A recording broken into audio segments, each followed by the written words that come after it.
अस्सलाम वालेकुम दोस्तों मैं हूं फ़ारूक बुज़दार। काफ़ी दिनों से आप मुझे एक बात पूछ रहे हैं कि सर पाई नेटवर्क के बारे में अपडेट दें, आपके अपडेटेड क्या ख़यालात हैं।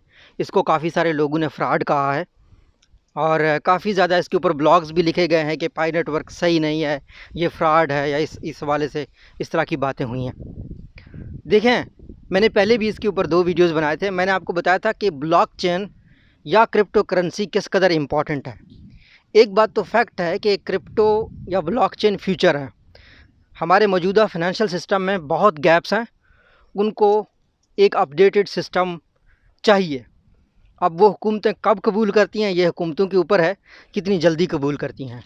इस पे मेरी डिटेल्स वीडियो आपके पास इस तरफ या इस तरफ आ रही होगी, आपने क्लिक करना है और वो वीडियो देखनी है, पहली बात। दूसरी बात ये है कि अभी पाई नेटवर्क के बारे में क्या कहा जाए, इसके ऊपर माइनिंग बंद कर दें, ये फ्रॉड है या नहीं है। हमें इसके लिए ज़रूरी है कि हम एनालिसिस के प्रोसीजर को समझें। देखें, 2 चीज़ें होती हैं। एक तो ये है कि आप पुरानी करेंसियों को देखते हैं कि उन्होंने क्या किया और ये मौजूदा करेंसी ऐसा क्या कर रही है जिसके बेस पे या तो हम इसको फ्रॉड कहें या हम इसको ओरिजिनल कहें, ठीक है। दूसरा तरीका ये होती है कि कोई शख्स सामने आ जाए और वो प्रूफ के साथ कहे कि यार ये देखो, इस क्रिप्टो करेंसी ने मेरे से पैसे लिए और ये गायब हो गई। करेंसी के नेम पर, क्योंकि पहले फ्रॉड हुआ है, डॉक्टर रूजा ने फ्रॉड किया था। डॉक्टर रूजा को मैंने डिटेल में स्टडी किया है। उनकी पीएचडी थीसिस इस बात पे थी कि लॉज में क्या गैप्स हैं, ठीक है। लेकिन उसके बदले में जो पाई नेटवर्क के ओनर्स हैं वो स्टैनफोर्ड के पीएचडीज़ हैं। उनका एरिया जो है ना, एरिया ऑफ इंटरेस्ट, उनका पीएचडी आईटी में है, कंप्यूटर साइंस में है, ठीक है। अब कुछ लोग ये कह रहे हैं कि यार ये हो सकता है ब्लॉकचेन ना हो, क्रिप्टो ना हो, वो सारी बात रिवील नहीं कर रहे। भाई सारी बात कोई रिवील नहीं करता। क्रिप्टो से रिलेटेड लोग जो होते हैं, ब्लॉकचेन से रिलेटेड जो लोग काम करते हैं, आपको पता है हुकूमतें ऑलरेडी उनके खिलाफ हैं। सेंट्रल बैंक्स को बहुत बड़ा थ्रेट होता है।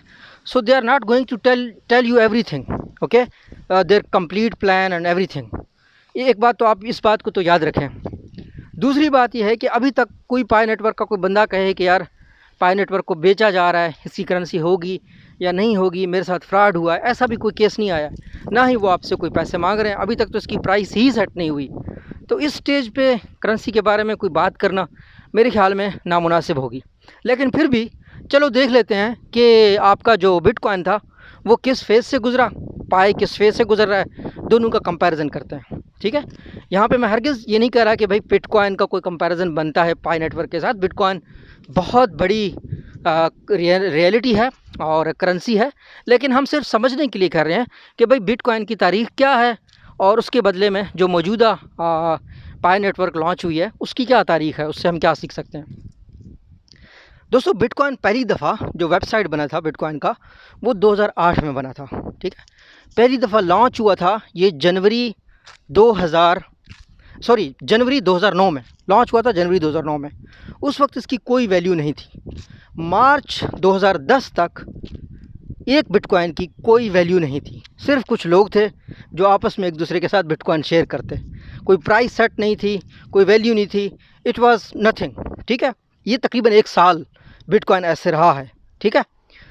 उसके बाद जाके तकरीबन मार्च 2010 में कहीं या अप्रैल 2010 में कहीं एक साहब ने जाके क्या कर दिया कि एक ट्रांजैक्शन कर दी। और पहला जो बिटकॉइन के थ्रू ट्रांजैक्शन हुआ था उसमें उन्होंने एक पिज़्ज़ा लिया था। उस वक्त बिटकॉइन की प्राइस $0.01 थी। 2011 में जाकर एक बिटकॉइन $1 के बराबर हो गया। 2012-13 में इसकी प्राइस बढ़ी, $300 से लेकर $1200 तक चली गई। 14 में या 2013 के आखिर में, दिसंबर 2014 में जो मुझे याद पड़ता है, इसकी जो प्राइस थी वो दोबारा कम हो गई, $300 पे आई। और फिर 2014 में एंड में जाके फिर दोबारा बूम हुई। 17-18 में $21,000 तक पहुंच गई, फिर गिर गई थी। अब जो मौजूदा सूरत हाल है 2020-2021 में, इस वक्त इसकी वैल्यू 55,000 प्लस $US जा रही है। उसके बदले में अगर पाई नेटवर्क को देखा जाए, पाई नेटवर्क लॉन्च हुई मार्च 2019 में, ठीक है। आज हम हैं मार्च 2021 में, तो तकरीबन 19, 20, 21 काफ़ी वक्त हो गया है।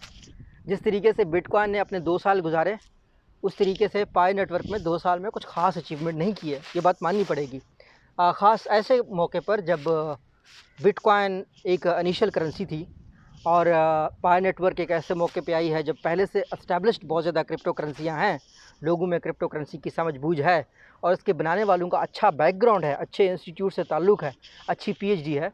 तो ऐसी सिचुएशन में ये कहना बजा होगा कि यस, पाई नेटवर्क किसी हद तक सही काम नहीं कर रही, पेस के साथ काम नहीं कर रही। ठीक है, इस बात को मान लेते हैं।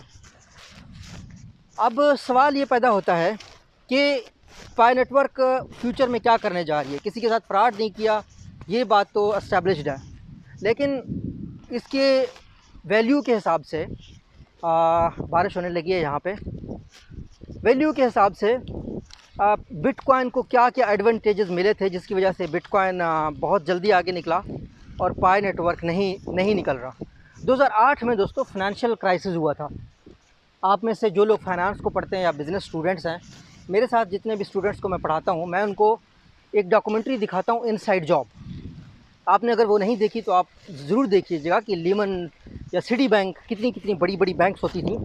वो बैंक्स जो है ना, अपने 2008-9 के क्राइसिस में क्या हुआ था, ठीक है ना, कितना बड़ा मॉर्गेज के नाम पे लोगों के साथ फ्रॉड हुआ, लोग लुट गए, रोड पे आ गए। तो बड़ा जो है ना उसका फ़ायदा हुआ बिटकॉइन को। क्यों? क्योंकि लोगों का ना यकीन उठ गया था करेंसी के ऊपर। लोगों ने कहा कि यार ये तो बकवास है।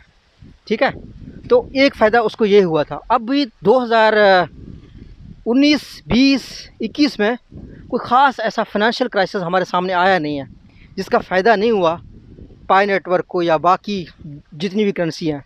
हत्ता कि जो आपकी जो बिटकॉइन की प्राइस है वो भी स्टेबल रही इस दौरानिए में ना, वो अनस्टेबल नहीं हुई है। तो ये थोड़ा सा कह सकते हैं कि इसके साथ है इशू, इसको हमें समझने की ज़रूरत होगी। बाकी देखिए, मैं आपको कहता हूँ कि आप अपनी माइनिंग जारी रखें, इस स्टेज पे इसको मत छोड़ें। लोगों का क्या, लोग तो बिटकॉइन के बारे में भी बात करते हैं कि इसकी कोई वैल्यू नहीं है, कोई स्टैंडिंग नहीं है, ये जो है ना बस एक खलाई चीज़ है। करेंसी दोस्तों एक ट्रस्ट होता है ना, कि गवर्नमेंट का ट्रस्ट या अदारों का आपके ऊपर ट्रस्ट है, तो उस पर करेंसी की वैल्यू सेट होती है। तो उस हिसाब से अभी तो पाई नेटवर्क का ऐसा ट्रस्ट नहीं है। बिटकॉइन का ट्रस्ट डेवलप हो गया है, डेवलप्ड करेंसीज़ का ट्रस्ट डेवलप हो गया है। बट मैं आपको कहता हूँ आप इसको ट्राई करते रहें, सिर्फ समझने के लिए करें। इसमें लोग फ्रॉड एक और वजह से भी कहते हैं कि यार मोबाइल के थ्रू माइनिंग कैसे होगी, ये रेफरल नेटवर्क है तो इसमें कैसे माइनिंग होगी। बट लेट्स स्टे ओपन, ये किस तरीके से कितना बड़ा नेटवर्क बना पाते हैं और क्या कर पाते हैं, थोड़ा सा ओपन माइंडेड रहते हैं और देखते हैं इस चीज़ को। और आपसे कौन से पैसे मांग रही है। ठीक है, अल्लाह हम सबका हामी नासिर हो। अल्लाह हाफ़िज़।